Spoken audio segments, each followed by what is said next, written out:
whiteboard version of Content Talks.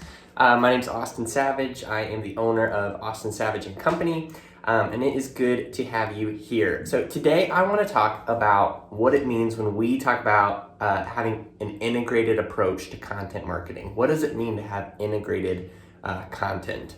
Not too long ago, I pulled out my fidget spinner, made a little reel. It's actually right here. I'll show it to you. This is the reel I made. So I'm sitting here fidgeting, and I just had a thought. Do you want to know one of the biggest issues that we often see in larger brands we work with? It is that they view all of their different pieces of their digital presence as separate pieces. They look at their podcast as one piece, their social as one piece, their blog as one piece, their email as one piece, and so on. And so they view it all as separate pieces working to do different things. But your brand shouldn't look like this. Your digital presence should look like that. So the question I want to answer today is, what does it mean for content to look like this? So let's talk about it.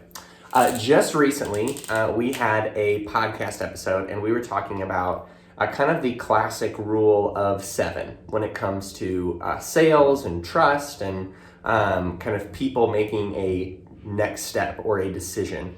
And we talked about how we've heard statistics that has increased to people need to interact with you 20, 30, 50 times in today's world to really kind of get to that place of making a decision or taking a next step. And so for us as creators, as we're thinking about how we build trust, we want to make sure that people are interacting with our content as much as we possibly can.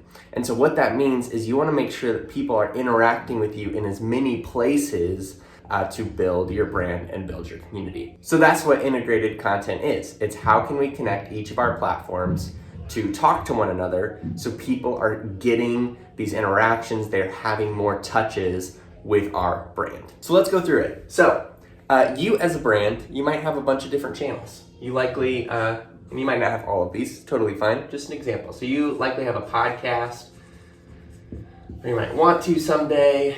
You may have Instagram.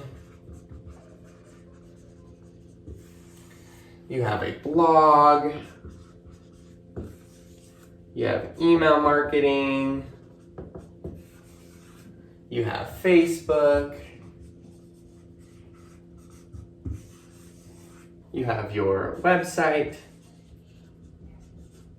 Then even on a practical level, you have videos that you're sharing. We can call that YouTube. Or you're sharing these on Facebook or Instagram, whatever it means. So you have all of these different channels that you are using to interact with your audience and build community. And so often people treat these like what this graph looks like now. They are different boxes that do different things. I'm gonna post videos here, and they'll kind of stand on their own. I'll send emails sometimes, they'll kind of stand on their own. I'll post on Instagram sometimes, kind of stand on its own. Maybe if I have a podcast, I'll post podcast episodes on things that are helpful, but it'll kind of stand on its own. And all of these things are different channels, and we don't bring them together. But the goal is to bring them together, make them work together. And so what this looks like is starting to talk about each platform on all of these different ones. For example, on your podcast, talk about a recent blog that you put out. On your podcast, mention a conversation you had on your Instagram. On your podcast, link to, in the description, a video that you recently posted on YouTube.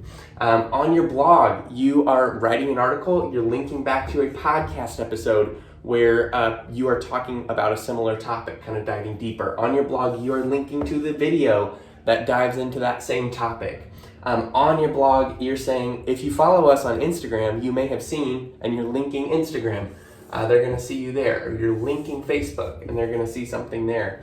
On your blog, you're talking about the community you're building on email. In your emails, you are highlighting recent resources. Even if it's an update, kind of like newsletter type thing, you're using that email to say, hey, we just came out with a new blog. Hey, we just haven't had a new podcast episode. Hey, I wanted to show you a video I posted on YouTube. Hey, I wanted to show you a video I posted on Facebook. And then on your website, you are promoting your email. You're hosting all of this content. In your videos, you're talking about your podcast. For example, we are about to come out with an episode about this very thing on the Marketing Should Be Fun podcast. But in that episode, we will talk about this video and link back to it. But here's what this means. And I know this, may look a little crazy, but that's kind of the goal, is that this is interconnected. It's hard to tell them apart. That is the goal. Because, for example, if somebody has been listening to your podcast for months and months, and you're talking about this community you're building on Instagram and the videos you're posting on YouTube, and they start interacting in those two places, now you have tripled the chances for them to have an interaction with your brand, because they are connected with you in 3 different places. They're going to connect with you in the podcast. They're going to keep listening. They're going to start following you on Instagram. They're going to see posts from you and start engaging there. They're going to get notifications on their phone for when you post a new video on YouTube. And they're starting to take that next step deeper into your community and into your brand. And the likelihood of them taking that next step you're leading them towards increases. And so the goal is that we don't have a bunch of separate buckets of content. Sure, these are different channels. They do different things. We share things differently on them. But we want all of them to talk to one another, to be integrated, to work towards the same goal instead of working towards a bunch of different goals. Let me know what questions you have in the comments. If you did find this video interesting or helpful, I hope that you will like and subscribe, ring the bell, all the things that people ask you to do on YouTube. And hey, if you're not already listening to the Marketing Should Be Fun podcast, you should come hang out over there. Me and my business partner, Kelsey, we just have conversations about content and marketing and mindset and all sorts of cool things, and we would love to have you there too. So have a great day, and we will see you back for the next one.